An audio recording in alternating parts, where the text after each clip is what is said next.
Tapi bisa enggak pacu jalur itu menghasilkan perjudian? Oh bisa banget. Dan uniknya itu waktu zaman dulu di kampung-kampung itu bukan hanya sekedar judi aja. Ada unsur mistisnya itu.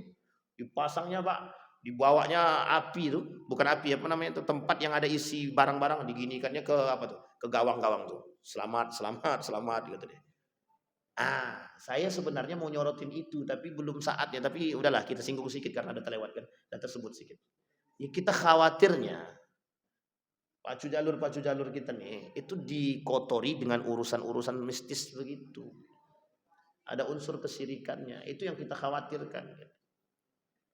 Para pemainnya tak berjudi Pak. Masalahnya mereka digunakan untuk ladang perjudian satu. Yang kedua, mereka mungkin tidak, pemainnya mungkin tidak gitu. Tapi yang punya itunya tadi mungkin gitu. Kita khawatir ada sesuatu yang dimasukkan jadi merusak budaya yang baik itu, terusak dengan unsur mistis gitu.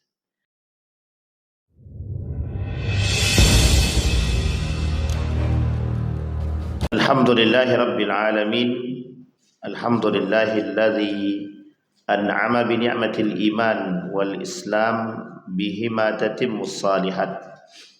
Asyhadu an la ilaha illallah wahdahu la syarika lah. Wa asyhadu anna Muhammadan abduhu wa rasuluh la nabiyya ba'd. Allahumma salli wa sallim wa barik ala hadzal nabiyyil karim. Allahumma salli ala Muhammad wa ala ali Muhammad fil alamin innaka Hamidum Majid. Ya ayyuhan nas ittaqu rabbakumul ladzi khalaqakum min nafsin wahidah wa khalaqa minha zawjaha wa batha minhuma rijalan katsiran wa nisaa wattaqullaha alladzi tasaaluna bihi wal arham innallaha kana 'alaikum raqiba. Wa qala Allah ta'ala ya ayyuhalladzina amanu taqullaha wa qulu qawlan sadida yuslih lakum a'malakum wa yaghfir lakum dhunubakum wa may yuti'illaha wa rasulahu faqad faza fawzan 'azima. Puji syukur kehadirat Allah dengan mengucapkan alhamdulillahirabbil alamin, berselawat kepada Nabi dengan mengucapkan Allahumma shalli ala Muhammad wa ala ali Muhammad fil alamin innaka Hamidum Majid. Mudah-mudahan di subuh hari ini Allah limpahkan rahmat, keberkahan, karunia, harta yang, rezeki yang halal, rezeki yang berkah, insyaallah dengan rezeki yang berkah yang halal menambah keimanan dan istiqamah kita kepada Allah. Amin ya rabbal alamin. Untuk orang tua kita yang telah mendahului, Allah tempatkan di tempat terbaik di sisinya, Allah terima amal ibadahnya, Allah sehatkan, Allah kumpulkan bersama orang-orang yang saleh. Untuk orang tua kita yang masih hidup, Allah sehatkan, Allah kuatkan, Allah limpahkan rezeki yang halal, anak-anak yang saleh dan salehah, husnul khatimah. Amin ya rabbal alamin. Di subuh hari ini kita kembali kepada kajian kita tentang al-kabair, dosa-dosa besar, yang pada subuh hari ini kita akan mencoba mengkaji tafsir surat Al-Maidah ayat 90 sampai dengan 93. Allah berkata di dalam Al-Quran, A'udzu billahi minasyaitonir rajim, Bismillahirrahmanirrahim. Dalam surat Al-Maidah ayat 90 sampai 93. Ya ayyuhalladzina amanu innamal khamru wal maisir wal ansab wal azlam rijsun min amalis syaitan fajtanibuhu la'allakum tuflihun. Innama yuridu asyaitanu an yuqi'a bainakumul adawata wal baghdha'a fil khamri wal maisir wa yasuddukum an dzikrillahi wa 'anis salati fahal antum muntahun wa ati'ullah wa ati'ur rasula wahdharu fa in tawallaitum fa'lamu annama 'ala rasulinal balaghul mubin laisa 'alal ladzina amanu wa 'amilus salihat junahun fima ta'imu idza mattaqaw wa amanu wa 'amilus salihat thumma ittaqaw wa amanu thumma ittaqaw wa ahsanu wallahu yuhibbul muhsinin. Bapak Ibu sekalian yang berbahagia, Hari-hari ini, akhir-akhir ini, kasus-kasus demi kasus sering kita temukan sekarang. Banyak persoalan-persoalan yang memang menjadi persoalan PR kita bersama. Mengapa sih anak-anak sekarang, generasi-generasi sekarang sulit bagi kita untuk mengajak mereka kepada kebaikan, kecuali sebagian kecil dari mereka yang mau mengikuti. Pengaruh pergaulan bebas yang hari ini kita temukan sungguh sangat besar sekali. Pergaulan-pergaulan bebas hari ini itu dampak daripada cara pandang yang terpengaruhi oleh westernisasi, kebarat-baratan. Gaya berpikir yang bebas memiliki dominasi kepada karakter anak yang berubah sedikit demi sedikit, yang keluar daripada arus yang lurus, sehingga terjadi penyimpangan-penyimpangan yang tidak diinginkan. Perbuatan anak-anak hari ini, generasi muda hari ini, tak lepas daripada pengaruh pikiran atau pemikiran atau karakter yang datang dari barat ke sini. Tak bisa kita katakan tidak, karena memang pengaruh itu ada. Pasca runtuh Turki Utsmani itu, Islam betul-betul mengalami keadaan yang betul-betul anjlok. Degradasi itu, penurunan akhlak itu disebabkan karena beberapa hal. Kalau para ulama sederhana sebenarnya, kata para ulama, degradasi akhlak itu, penurunan akhlak itu karena memang tak beriman aja. Kalau banyak iman selesai. Kalau kuat imannya berakhlak dia.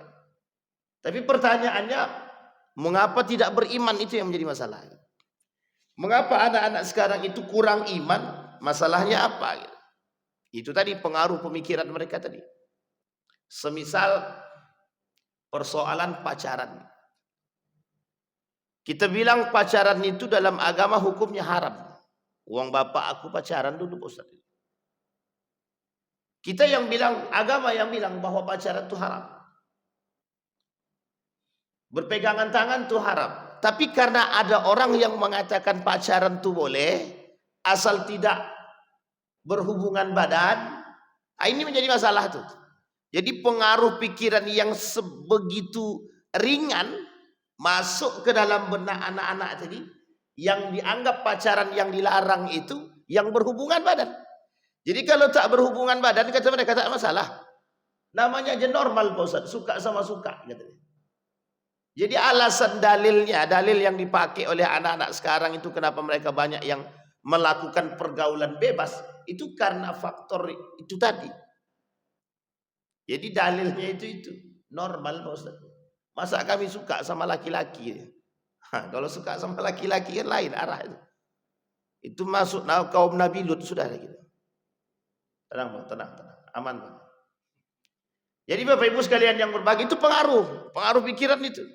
Dan itu pemikiran sederhana kan? Kami tak ngapa-ngapain Ustaz. Orang cuma boncengan aja. Masalahnya setan tuh di situ masuk ya. Cuman boncengan. Nah, setan tuh pas lagi boncengan tuh lah kata setan tuh. Lebih kata setan, lebih gitu deh. Nggak. Boncengan aja. Sekali dua kali kuat dia bertahan, Pak. 3 kali ke atas hilang cerita. Akal sehat pun hilang.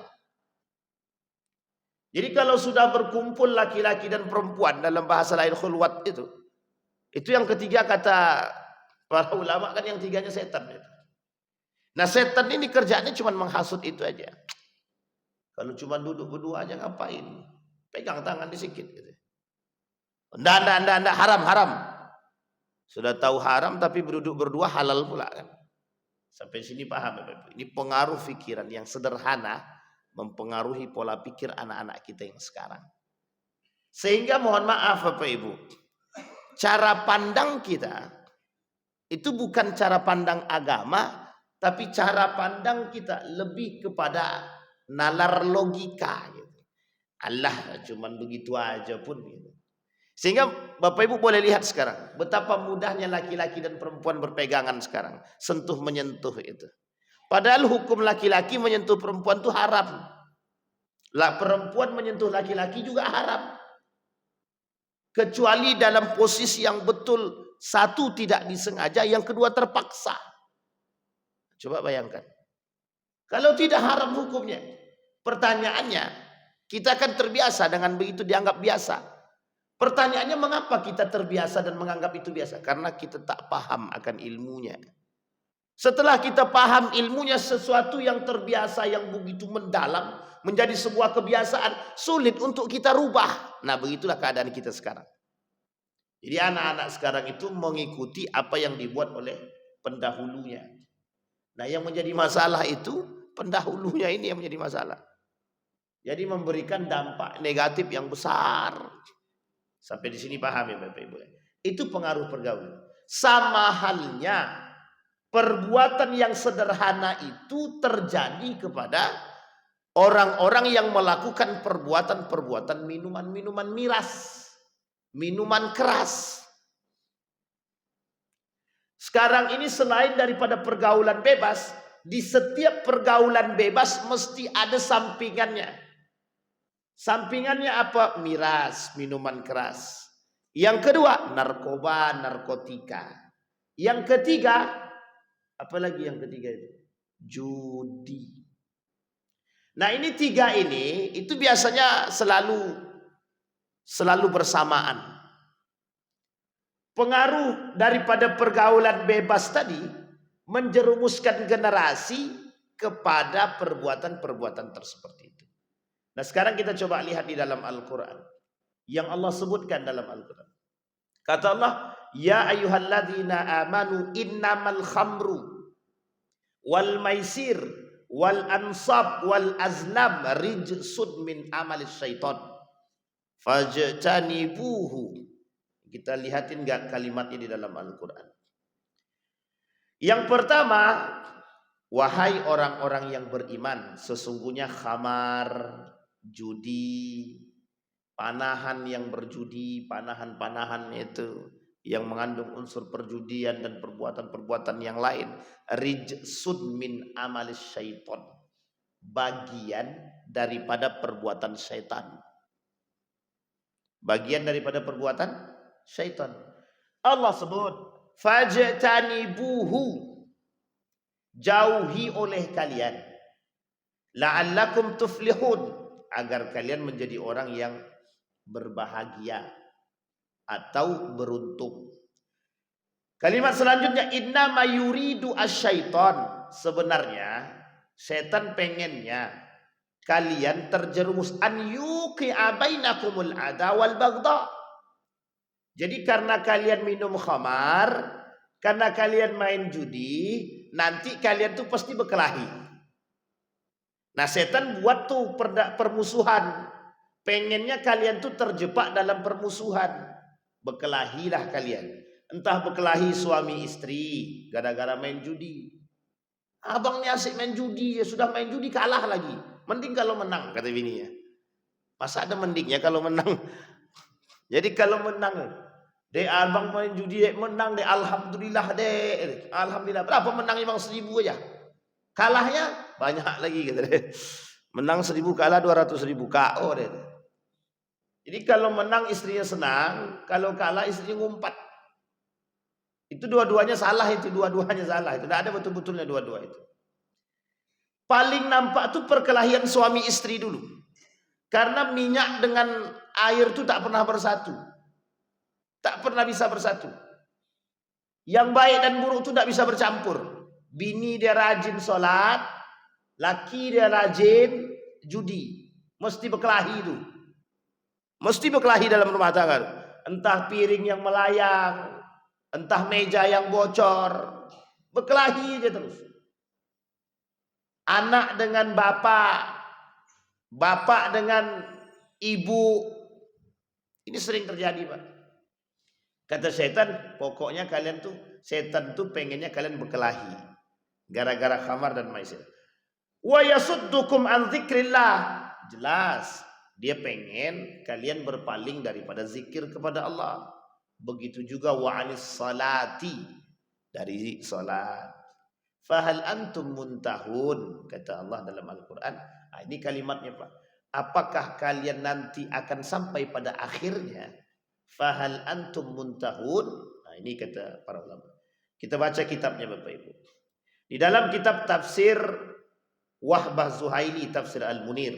Nanti kita coba sandingkan dengan tafsirnya Ibnu Katsir.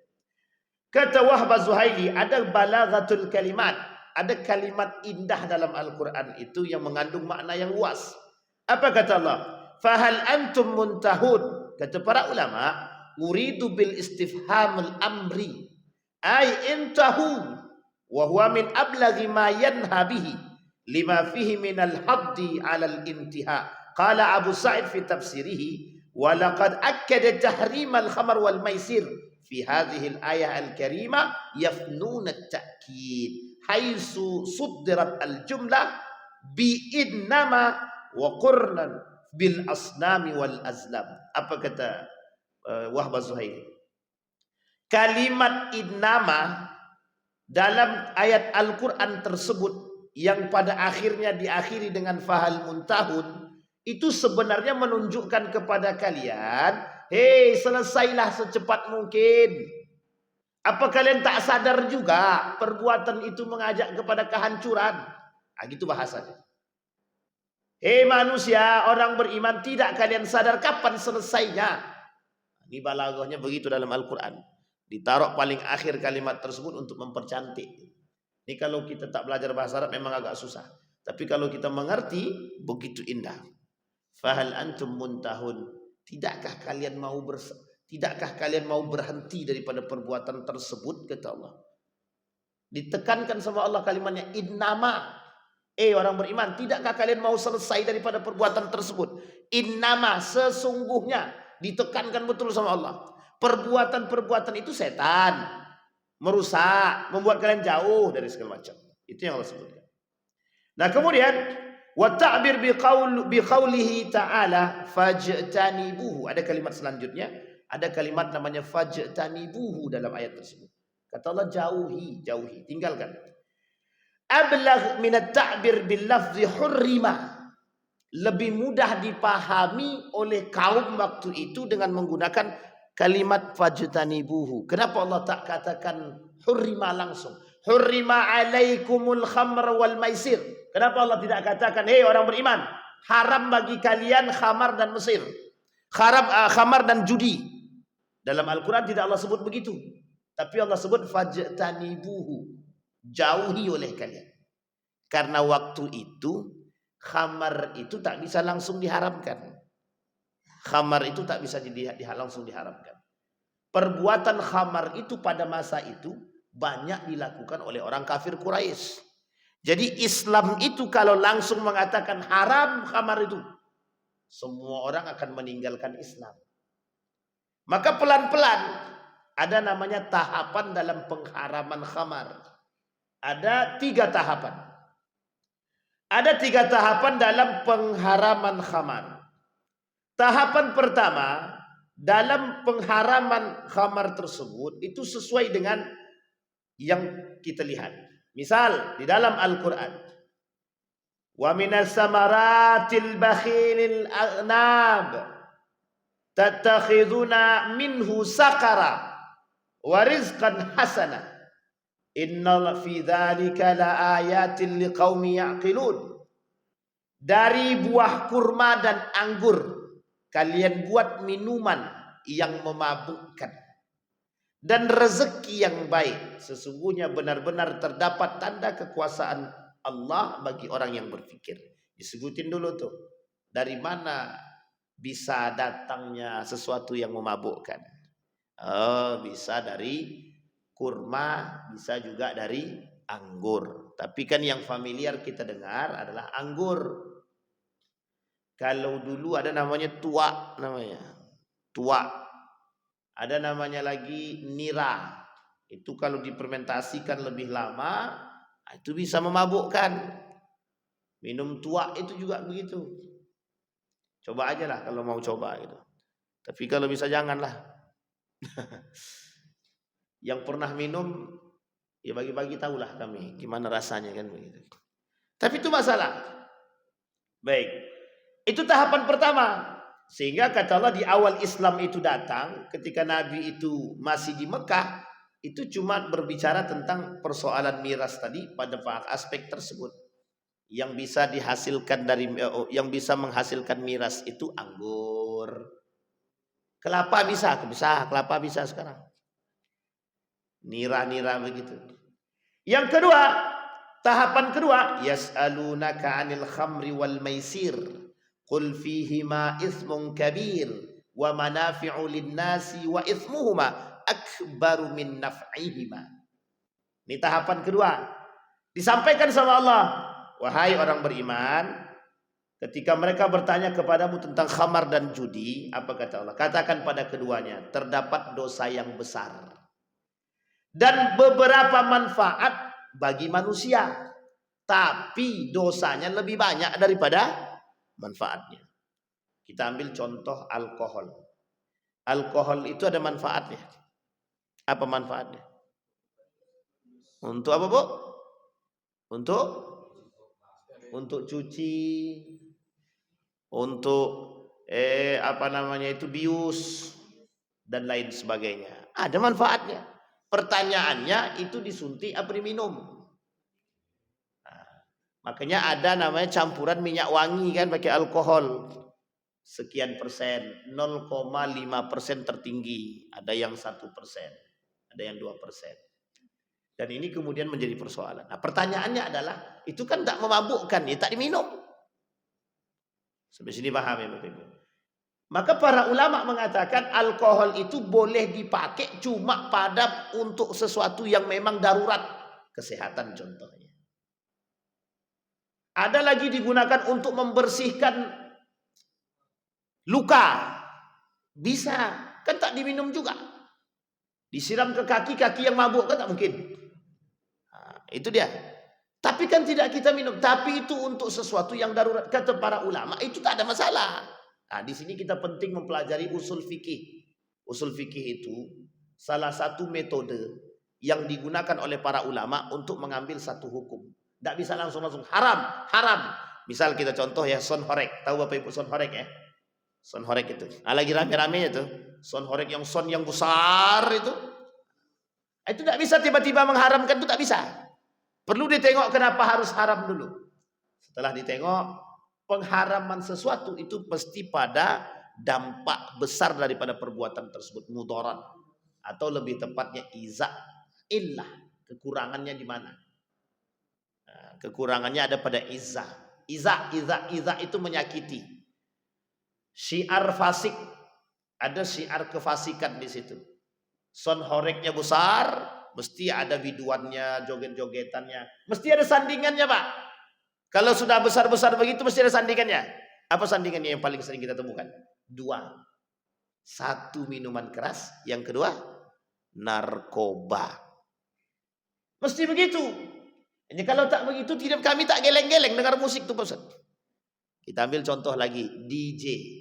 Harusnya bisa tidak son horek aja yang diharamkan itu harusnya. DJ itu juga diharamkan itu harusnya itu. Kenapa DJ juga harus diharamkan? Sama ladang kemaksiatan. Sebenarnya sederhana Bapak, sederhana. Bapak Ibu Maulid Nabi. Tapi dalam Maulid Nabi itu ada unsur kefasikan, haram sudah. Maulid Nabi. Tapi ada unsur kefasikan, fasik. Ada unsur kerusakan, mendatangkan biduan, mendatangkan kemaksiatan.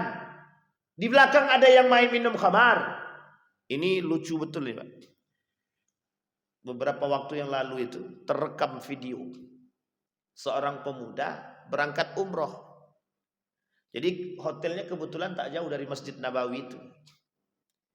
Jadi di depan masjid itu, di depan hotel dia duduk nongkrong sambil main judi slot. Astagfirullah. Kadang tak nyambung otak kita. Dia berangkat umroh itu. Di depannya Masjid Nabawi. Tak jauh, hotel dekat. Masih bisa main judi slot. Itu di tanah suci. Coba Bapak Ibu bayangkan kalau dia balik ke Indonesia, kira-kira ngapain? Memang tak ada waktu selain daripada judi. Ini manusia sekarang ini begitu. Jadi di Masjid Nabawi aja bisa berjudi, apalagi di luar Masjid Nabawi. Itu kira-kira dia berangkat umroh tuh dengan duit yang halal apa duit judi itu. Nah, jangan tebak-tebak dan jangan suuzon. Tapi gimana kita tidak suuzon Pak Ustaz? Itu sudah sampai dalam otak kita. Kita kembali. Tahapan kedua. Yas'alunaka 'anil khamri wal maisir. Bertanya ketika ada yang bertanya kepadamu tentang khamar, tentang judi. Qul fihima ithmun kabir wa manafi'u linnas. Katakan sama mereka ada dosa besar di situ. Tapi memang ada manfaatnya. Tapi ismuhuma akbaru min naf'ihima. Dosanya dia jauh lebih besar daripada manfaat dia. Ini sudah disampaikan. Tapi tidak langsung diharamkan, tak. Karena memang ada seorang sahabat waktu itu, sahabat yang dianggap sahabat. Kita ambil contoh, ada namanya Nuaiman. Nuaiman itu sahabat Nabi. Nah, ini sudah pernah sering dengar cerita itu ya. Namanya Nuaiman itu. Nuaiman ini kerjaannya memang mabuk aja. Ada dua perbuatan yang dilakukan oleh Nuaiman itu yang membuat Nabi selalu tertawa. Gitu. Satu cerita penjualan Nuaiman, sahabatnya Abu Bakar ketika diajak oleh Abu Bakar jualan keluar kota Mekah, lebih tepatnya di Palestina di Syam Yordania itu. Jadi ketika jualan dia lapar.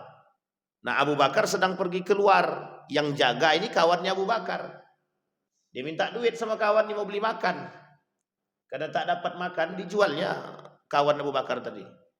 Orang-orang yang mau beli budak, boleh itu budak aku situ kata dia. Dibelinya Pak, ditangkap budak tadi. Nah, coba kurang ajarnya Nuaiman itu. Diceritakan sama Abu Bakar cerita tersebut, tertawa Nabi sampai gigi gerahamnya nampak. Gitu.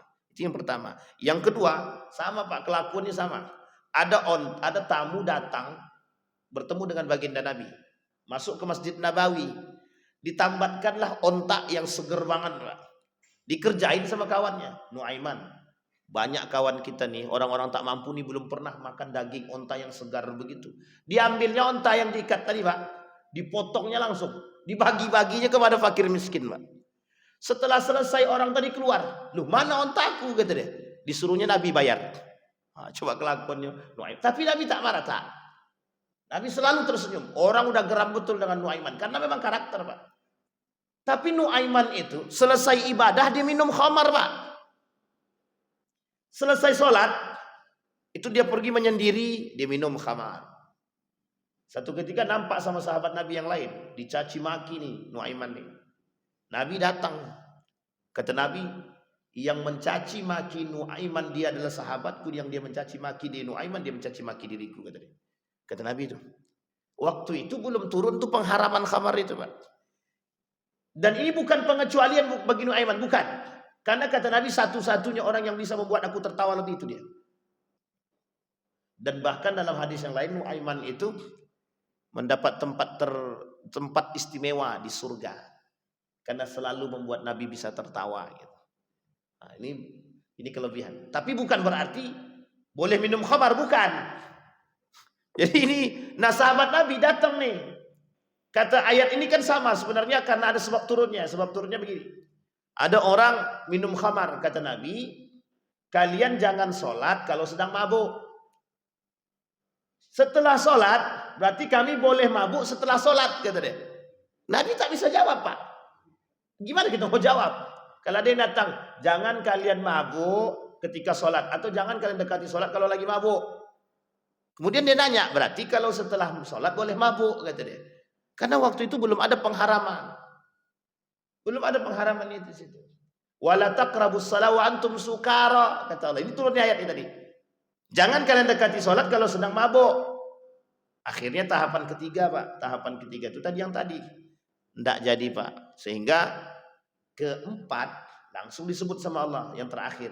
Rijsun min amalis syaitan fajtanibuhu. Kata Allah. Yang keempat tahapan itu tadi langsung Allah sebut itu perbuatan setan, menjauhkan dari sholat, menjauhkan mengingat daripada Allah, merusak akal, semua disebutin di situ. Maka kata Allah sudah disampaikan semua kehancuran, fajtanibuhu, haram bagi kalian jauhi gitu. Nah, itu kalimatnya kenapa Allah langsung mengharamkan itu pada poin yang kedua tadi, ke yang terakhir tadi. Sampai di sini bisa dipahami Bapak Ibu ya. Maka kata Nabi dalam riwayat sebab turun ayat tersebut, Ruya Ahmad an Abi Hurairah radhiyallahu anhu qala qadama Rasulullah sallallahu alaihi wasallam al-Madinah wa hum yashrabuna al-khamar. Nabi datang ke Madinah, penduduk Madinah minum khamar. Wa ya'kuluna al-maisir. Mereka memakan harta-harta hasil daripada judi. Fasa'alu Rasulullah sallallahu alaihi wasallam anhuma. Mereka bertanya kepada Nabi tentang perbuatan tersebut. Fa'anzalallah yas'alunaka 'anil khamri wal maisir. Ini sebab turunnya ayat yang tadi, orang-orang yang bertanya tentang khamar dan judi. Kemudian faqalan nas ma hurrima alaina, tidakkah diharamkan kepada kita? Innama qala ismun kabir, kata Rasulullah, itu hanya dosa besar. Bukan hanya ya, tapi itu dosa besar kata Rasulullah. Wa kanu yashrabuna al-khamar, mereka minum kemudian hatta kana yawman minal ayyam amma rajulin minal muhajirin wa ashabu fil maghrib fa khalata fi qiraati fa anzalallah ayatan ashadda minha. Kata ini. Jadi ketika Nabi bilang khamar judi itu dosa besar, mereka masih minum tuh. Satu ketika, satu hari, salah seorang di antara mereka jadi imam. Yang minum khamar tadi. Dia minum khamar, tapi dia jadi imam. Coba gimana tuh, kebayang enggak tuh Bapak Ibu? Kebayang enggak? Sedangkan bawa mobil aja minum khamar, mabuk, nabrak orang. Itu kejadian kasus itu yang di Hang Tuah. Yang di Hang Tuah. Bapak, anak, suami, istri, 2 meninggal, tinggal 1. Enggak tahu yang terakhir itu meninggal apa tidak itu. Itu ditabrak oleh laki-laki dan perempuan, bukan pula orang Riau itu. Entah orang mana platnya itu. Tabrak itu gara-gara mabuk itu. Pokoknya banyak lah. Banyak orang-orang mabuk ini memang masalah. Pembunuhan yang di mana itu? Di Panam itu. Itu juga sama itu, dipukulnya. Manusia tak punya akal. Ya orang lagi mabuk memang gimana, akal tak ada. Jadi biar cepat orang mabuk itu, percepat akalnya saya tuh, tempelengi sekali itu. Sampai dia muntah kan, itu baru sadar dia. Tak bisa begitu Pak, tak bisa. Nanti awak pula dipukulnya kan. Saya pernah Pak, ada orang minum khamar di Indomaret, kebetulan kawan. Ditempelengnya awak ditempeleng. Saya tempeleng balik juga. Tak juga sadar dia. Besok pagi baru sadar dia, minta maaf dia. Maaf saya. Kok bisa sadar gitu kan?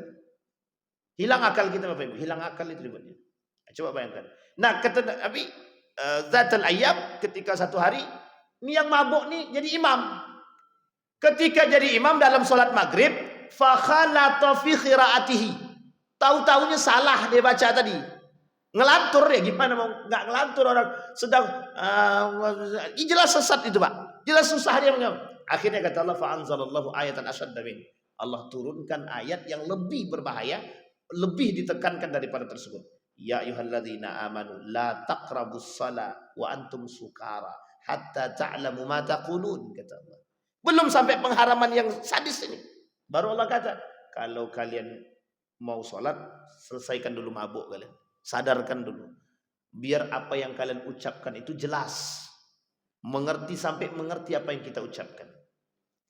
Thumma nazalat ayatan asyadda fi dzalika. Kemudian turun ayat lain. Ya ayyuhalladzina amanu innamal khamru wal maisir rijsun min amali syaitan. Langsung diharamkan. Kata Allah sampai kalimatnya fahal antum muntahun. Qalu intahaina rabbana. Ya Allah, selesai urusan kami dengan urusan tersebut. Khamar, judi, selesai. Disinilah pengharaman terakhirnya Bapak Ibu. Langsung kata Allah, faqalu annas ya Rasulullah, nasun qatalu fi sabilillah. Ada kalimat unik. Nasun qatalu fi sabilillah wa matu ala firashihim wa kanu yashrabuna al-khamar ya'kuluna al-maisir wa qad ja'alahu Allahu rijsan min amal syaitan fa anzalallahu laisa 'alal ladzina amanu wa 'amilus salihat junahun fima ta'imu. Rasulullah, ada orang bertanya, ini kan sudah haram nih. Khamar judi ini dah haram. Sekarang mereka dulu pernah punya masa lalu, sering minum khamar, sering berjudi, mereka makan hasil daripada judi. Kemudian mereka beribadah kepada Allah. Gimana itu? ibadah mereka nih. Padahal dulu kan mereka sudah minum khamar dan judi. Kata Rasulullah, pengharaman itu mereka berbuat itu sebelum turun pengharaman secara khusus. Jadi kemudian apa maksudnya? Laisa 'alal ladzina amanu wa 'amilus shalihat junahun fima ta'imu. Yang mereka buat yang dahulu mereka buat sebelum datang keharaman, sebelum datang ayat pengharaman tentang khamar dan judi, tidak ada dosa bagi mereka. Karena apa? Mereka sudah mendekatkan diri kepada Allah dan sudah bertobat. Nah, ini poin penting juga Bapak Ibu. Jadi masa lalu biarlah berlalu. Masa sekarang itu yang paling penting. Tapi kalau kita sekarang kan sudah mendengar Pak Ustadz, itu dia. Pertanyaannya bagaimana dengan orang yang narkoba itu Pak Ustadz? Bisa tidak mereka bertobat itu? Bisa. Tak ada yang tak bisa di tangan Allah itu. Bagi Allah menerima semua Bapak Ibu. Jangankan minum khamar dan judi. 99 manusia saja masih bisa diterima oleh Allah. Itu dibunuh. Yang membunuh 99 orang sampai 100 orang masih Allah terima. Sekarang pertanyaannya kata orang Ustaz, dosa syirik itu tidak diampuni. Tak diampuni kalau dia tak bertobat. Kalau dia bertobat sebelum mati, Allah ampuni dengan catatan husnul taubah, sebaik-baiknya taubat. Tapi kalau dia tak tobat, tak bertobat ya mati dalam keadaan kafir, kekal di dalamnya. Misal ada orang mencuri dosa apa tidak? Berdosa. Berdosa, mencuri itu berdosa. Minum khamar, minuman miras itu dosa apa tidak? Bu, minum khamar dia dosa besar. Tapi dosa besarnya minum khamar ini tidak membuat dia kekal di dalam neraka kalau dia tak tobat. Sampai sini paham? Dia tak tobat nih, mati dia. Orang cium mulut dia bau masih mati ya, dalam mati itu orang cium mulut dia masih bau khamar lagi. Dia tak kekal di dalam neraka. Masih ada perhitungan amal soleh dia. Meskipun amal buruknya banyak, ya dicuci dulu dia. Setelah dicuci, disetrika, digosok, baru kemudian dicelupin dalam telaga, baru diangkat, baru dimasukkan ke dalam surga. Tapi kalau dia taubat, selesai. Kalau Allah terima taubatnya, kalau Allah tak terima itu urusan Allah itu. Tapi dengan syirik tidak. Kalau syirik dia tak bertobat, dia sebelum mati kekal dalam neraka dia. Tak ada cuci-cuci lagi, tak perlu. Langsung dalam masuk neraka, tak perlu cuci-cuci. Kenapa tak perlu dicuci? Orang kekal dia di dalam neraka. Itu yang dimaksud. Itu yang dimaksud orangnya dosanya tidak diampuni. Sampai di sini bisa dipahami. Sehingga kalau dia bertaubat kepada Allah, baru Allah terima taubatnya. Dosa syirik pun masih bisa Allah terima. Tapi dalam Al-Quran begitu Ustaz. Iya. Allah bilang tapi dalam Al-Quran tidak Allah terima taubatnya kalau mereka tidak Allah terima mereka di dalam surga kalau dia tidak bertobat. Kalau bertobat, insya Allah Allah ampuni. Kalau begitu tak ada kelembutan dari Allah untuk para pelaku dosa. Tidak mungkin. Allah itu rahmat bagi yang lain. Ada tuh Ustaz penyembah patung tuh Ustaz. Ada tuh Ustaz yang penyembah yang pakai sesajenan itu kan syirik Ustaz. Iya syirik. Tahu saja jauh-jauh yang nyembah duit aja syirik. Yang nyembah jabatan aja syirik gitu kan. Tapi dosanya kalau mereka tidak bertobat, mereka terjerumus kekal dalam neraka. Nah sekarang itu yang banyak tuh syirik modern tadi gitu. Kalau nyembah patung kita kan tak temu lagi orang. Ada sedikit-sedikit aja. Sampai di sini paham ya Bapak Ibu ya, kembali kepada poin tadi. Maka orang-orang yang minum khamar tadi kalau sudah berlalu dia dosa yang dia buat, kata Nabi itu kan ayat itu turun setelah mereka melakukan perbuatan khamar tadi. Nah, kalau setelah berlalu dan mereka sudah bertobat, laisa 'alal ladzina amanu wa 'amilus shalihat junahun fima ta'im.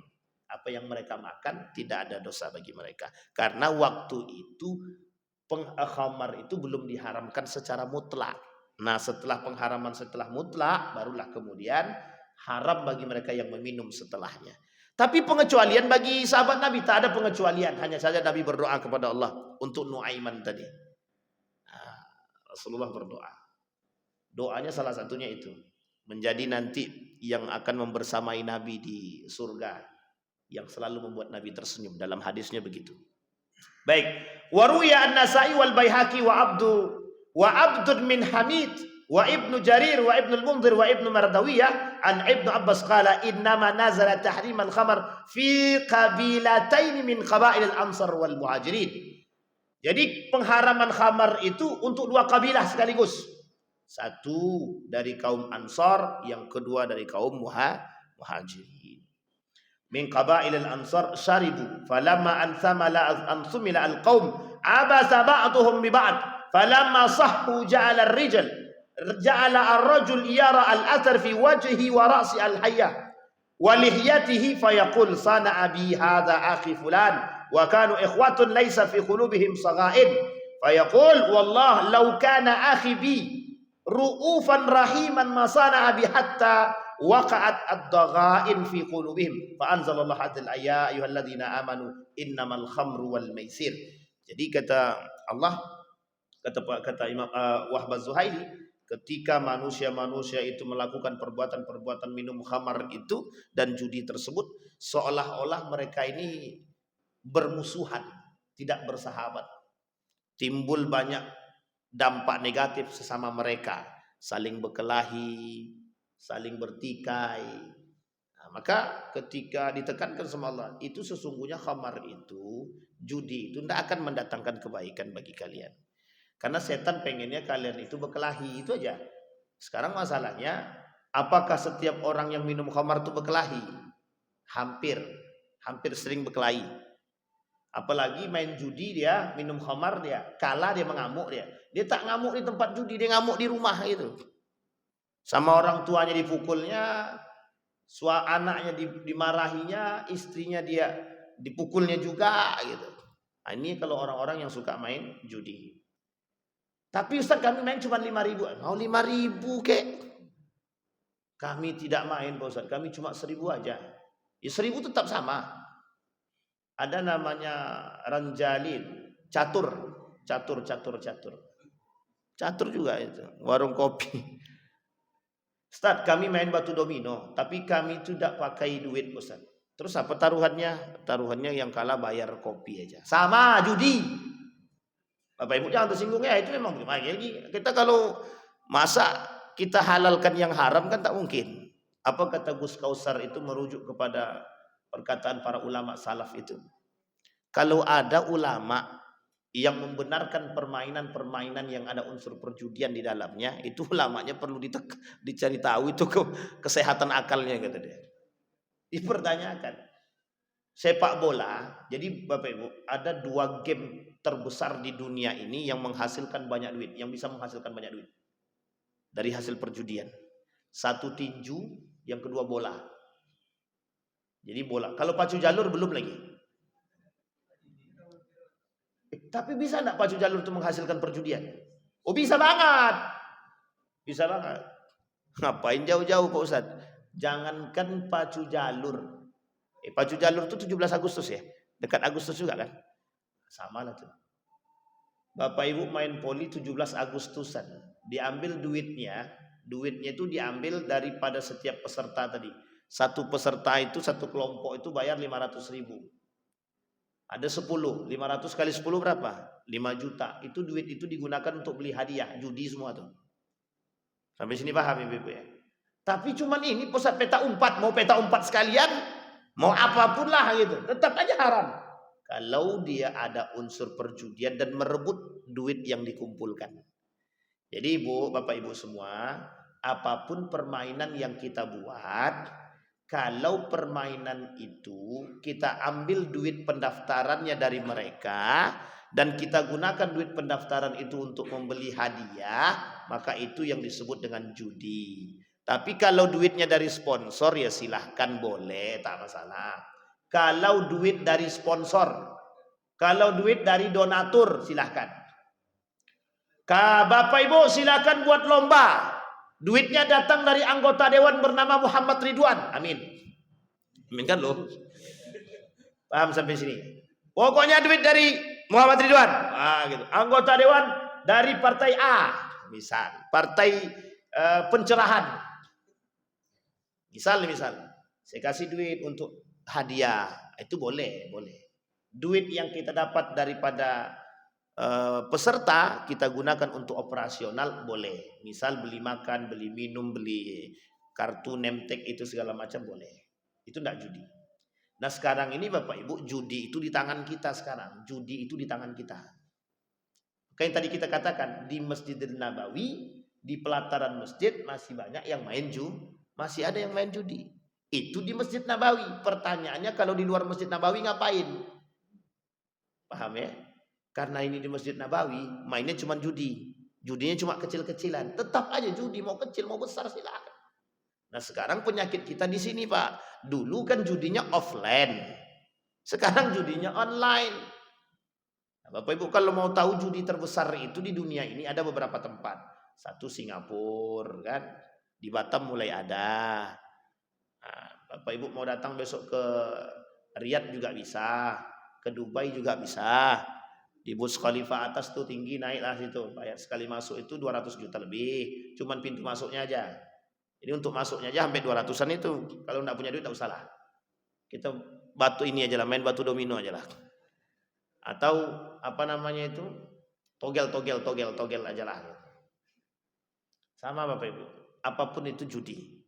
Sabung ayam. Nah, ini yang suka main sabung ayam. Ada yang bertanya, Ustaz, kami nih Ustaz, ada lomba suara burung. Gimana tuh Bos? Haram. Sekalian aja langsung diharamkan. Main haram-haram aja Ustaz nih. Suara burung itu, lomba suara burung, kalau diambil duitnya dari peserta itu yang digunakan untuk hadiah haram. Sama itu Pak, itu kaidahnya tak bisa lepas dari itu aja. Kalau mau buat lomba ya silahkan. Kami Ustaz, itu duit itu kami untuk ini Ustaz, untuk beli minumnya. Untuk beli minumnya berapa? 2.000. Sisanya ya untuk hadiah. Sama aja haram. Nggak bisa, nggak ada toleransi di situ Pak, nggak ada toleransi. Terus Pak Ustaz, kalau seandainya main batu domino tapi cuma jongkok aja, mungkin dosanya cukup kecil sedikit lah. Nah, cuman bagaimana terus? Kata ulama Saudi itu, at-tarfih mubah, hiburan tuh boleh. Ya sebatas pada hiburan. Tidak ada yang dirugikan dan tidak ada untung, tak ada rugi. Sama istilahnya olahraga, main bola. Makanya Bapak Ibu, para pemain bola itu sebenarnya itu mereka itu apa itu? Pemain bola itu sebenarnya mereka tersiksa itu. Tersiksa, makanya main bola itu bisa disetir-setir. Besok kamu kalah, yang ini menang ya gitu. Itu karena judi tadi, karena urusan perjudian tadi. Dan uniknya itu waktu zaman dulu di kampung-kampung itu bukan hanya sekedar judi aja, ada unsur mistisnya itu. Dipasangnya Pak, dibawanya api itu, bukan api apa namanya itu, tempat yang ada isi barang-barang diginikannya ke apa tuh, ke gawang-gawang tuh. Selamat gitu deh. Saya sebenarnya mau nyorotin itu tapi belum saatnya, tapi udahlah kita singgung sedikit karena udah terlewatkan, udah tersebut sedikit. Ya kita khawatirnya pacu jalur kita nih itu dikotori dengan urusan-urusan mistis begitu. Ada unsur kesyirikannya, itu yang kita khawatirkan. Para pemainnya tak berjudi Pak, masalahnya mereka digunakan untuk ladang perjudian satu. Yang kedua, mereka mungkin tidak, pemainnya mungkin tidak gitu, tapi yang punya itunya tadi mungkin gitu. Kenapa saya tiba-tiba berpikir demikian? Karena saya tengok kemarin ada yang anak-anak di depan itu diginikan sama ada orang-orangnya. Tapi saya tidak tahu baca apa. Qul huwallahu ahad, Allahu samad mungkin ya. Tapi ini husnuzon aja. Nah kita khawatir itu. Kita khawatir ada sesuatu yang dimasukkan, jadi merusak budaya yang baik itu terusak dengan unsur mistis. Gitu. Tapi kan sekarang sudah mendunia. Ustadz kan syirik aja. Enggak, na'udzubillah. Kita hanya khawatir akan perbuatan kesyirikan. Ketika ada anak-anak kita lomba baca Quran, juara 1 internasional, tak ada yang dengar sama sekali Pak. Tak ada yang dengar. Bahkan tidak sefamiliar dan tidak seviral itu kan. Tapi memang begitu akhir zaman Pak. Yang viral-viral itu yang aneh-aneh. Kenapa manusianya aneh semua? Jadi manusia di muka bumi ini sudah terlanjur aneh. Akalnya sudah kurang sehat itu. Jadi sehingga yang akal-akal kurang sehat ini bisa menerima yang tidak sehat juga gitu. Makanya sederhana sebenarnya. Orang-orang yang akalnya sehat, yang beriman mesti tidak akan memilih orang-orang yang tidak beriman gitu. Ya, terus kalau yang memilih korupsi siapa Ustaz? Ya yang suka korupsi juga gitu. Sampai sini paham ya Bapak. Baik, kembali kepada poin tadi. Waruya Ibnu Jarir aidan wa Ibnu Mardawi an Sa'ad annahu qala sana'a rajulun minal ansar ta'aman fada'ana fasharibna al-khamar hatta intasaina fatafakharat al-ansar wa Quraisy faqalat al-ansar nahnu afdal minkum. Nah, coba bayangkan. Jadi kumpul nih kaum Ansar dengan kaum Quraisy sedang makan, diajak makan bareng. Kemudian minum khamar, tak sengaja karena sudah hilang akal tadi. Apa yang dilakukan oleh kaum Ansar tadi? Apa kata kaum Ansar? Berkelahilah mereka nih, saling membanggakan. Kata kaum Ansar, kami ini lebih baik daripada kaum Quraisy. Quraisy ini maksudnya muhajirin yang datang bersama Nabi. Coba bayangkan. Sampai akhirnya bertikailah mereka. Itulah kenapa Allah kata wa ismuhuma akbar min naf'ihima. Sekarang Bapak Ibu kita lihat dampak negatifnya. Dampak negatif daripada khamar itu ada yang pertama dampak agama. Dampak agama. Satu, orang yang minum khamar ini mesti hilang akal. Dan mereka tidak akan benar dalam urusan agama. Yang kedua, adamu ita'atillah, mereka tak akan pernah taat kepada Allah. Itu para ulama. Adamu ita'atillah, sudah menentang Allah. Yang ketiga, mereka tidak taat kepada Rasulullah. Yang keempat, wa yasudduna an dzikrillah, setan berusaha mengajak kita jauh daripada zikir, jauh daripada sholat. Mesti itu. Kemudian kata Allah, dan mereka menginginkan kita berkelahi dengan sama saudara kita. Setan menginginkan kita yang melakukan perbuatan khamar tadi bermusuhan dengan saudara-saudara kita. Sekarang kita tinjau dari dampak negatifnya pada aspek sosial. Berapa banyak hari ini orang yang mabuk yang mencelakai orang lain? Tidak sedikit Pak, banyak sekali. Pertanyaannya, mengapa tetap masih ada penjualan miras? Satu, kurangnya perhatian pemerintah secara total terhadap miras tersebut. Dua, kurangnya perhatian masyarakat terhadap itu. Ini kalau sempat, jadi ada satu swalayan terang-terangan tuh jual bir bintang itu. Ditaruhnya di depan, pas pintu masuk kita masuk, langsung ditaruhnya Pak, bir bintang itu di situ. Itu kan terang-terangan. Yang ketiga, kita sedang mengundang azab Tuhan. Jadi orang yang masih melakukan minum khamar setelah pengharaman berarti dia akan menentang Allah. Allah perhatikan, dia tak mengatakan langsung, tapi dia mengatakan begini, ya Allah tengoklah kami sedang mabuk. Begitu sebenarnya. Uniknya umat muslim yang minum itu tidak sadar gitu. Ya gimana mau sadar Pak Ustaz? Sekarang ini Bapak Ibu ada yang sebanding dengan itu, sama-sama memabukkan narkoba, narkotika. Coba Ibu tengok orang, Bapak Ibu tengok orang anak-anak yang suka narkoba itu, gimana mukanya itu? Badan kurus, hidup segan, mati tak mau. Kalau bisa mati aja langsung selesai urusan kan gitu. Tapi kan tidak begitu Bapak Ibu. Harus direhab, harus diinikan. Sekarang bagaimana caranya mengobati mereka yang sudah rusak itu? Satu, kata dia pakai rehabilitas. Kalau cuma direhab saja mungkin, tapi kalau dia berkumpul lagi sama kawan-kawan dia, selesai urusan kita Pak. Balik lagi dia. Satu-satunya obat terbaik dalam rehabilitas itu harus ada penanaman agama. Kalau tidak akan tobat. Sampai sini Pak. Yang kedua, faktor lingkungan. Usir dia langsung dari kampung itu. Pindahkan dia ke pesantren, selesai itu. Kalau tak pesantren itu dibuatnya mabuk semua. Nah insya Allah tidak, karena tidak, kalau sudah jadi Bapak Ibu, narkoba nih, narkoba minuman keras nih, kalau dia terputus dari itu insya Allah selamat tuh. Insya Allah selamat. Tapi kalau tak terputus masih ada jaringan, itu yang susah. Nah, ini kami tahu betul itu karena ada beberapa keluarga itu yang seperti itu. Dan mereka alhamdulillah sekarang tak lagi. Karena memang harus diputuskan habis, kalau enggak habis. Kalau masih terikat habis. Sampai di sini paham Bapak Ibu ya? Apa kata Allah? La tuharrimu at-tayyibat ma ahallallahu lakum. Hei orang-orang beriman, jangan kalian mengharamkan sesuatu hal yang baik yang telah kami halalkan.